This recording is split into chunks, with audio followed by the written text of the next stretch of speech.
Todos los detalles. Ahora nos vamos a la redacción de La Nación. Está Esteban Lafuente, porque después de que el gobierno arregló con los bonistas, dijimos, se va a pinchar el riesgo país, se desinfla.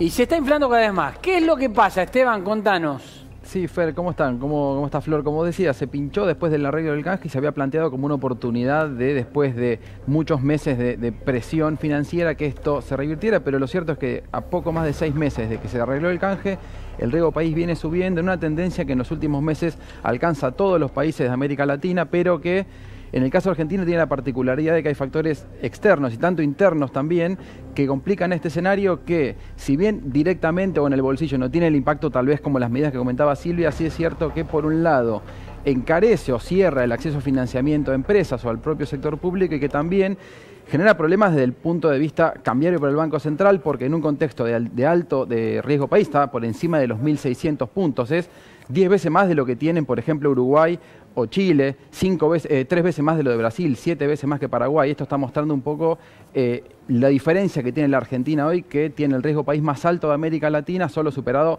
por Venezuela y su debacle económica de hace años y arriba de los 25.000 puntos. Pero concretamente, ¿cómo impacta este alto riesgo país en la economía más cercana? Bueno, se encarece muchísimo el acceso a financiamiento, entonces proyectos de inversión para empresas de corto y mediano plazo entran en revisión justamente por lo costoso que es financiarse para plantear estos proyectos y en esta posibilidad que tiene Argentina de competir como destino de inversiones con otros países. Y por otro lado, para el Banco Central, en un contexto de muchísima presión cambiaria y de no acceso al financiamiento, puede complicarse aún más de qué manera conseguir estos dólares y en el mediano plazo también complicar las posibilidades de rebote de la economía. Después de 3 años de recesión, este año se espera que la economía crezca entre un 5 y un 6%, pero este contexto de mucha presión cambiaria y financiera global también lo que hace es que tenga el riesgo de que en un contexto, como estábamos comentando, de suba del riesgo país, tengan que restringirse aún más el acceso a divisas,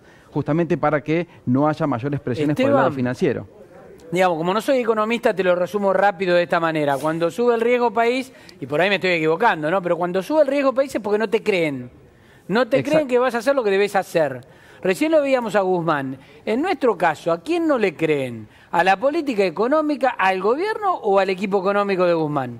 No, en realidad lo que no se le cree o lo que está en discusión es justamente la incertidumbre, donde en muchas ocasiones y en muchas áreas del gobierno hay disputas entre diferentes sectores del gobierno en cuanto a cuál va a ser el horizonte de mediano plazo en cuanto al acceso a la deuda, cuál va a ser el horizonte en cuanto al déficit y los subsidios vinculado a la tarifa, lo hemos comentado acá también.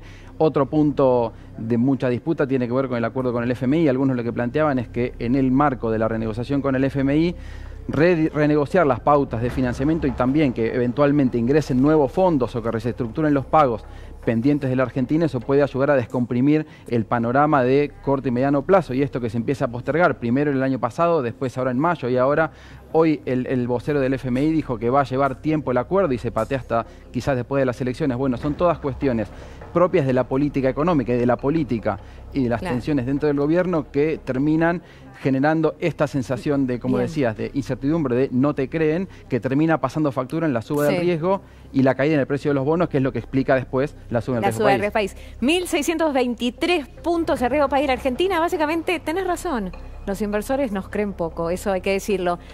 Volvamos, si te parece real, vayamos a Brasil, porque ahí también hay cifras inquietantes, pero no necesariamente de riesgo país. Está Gustavo.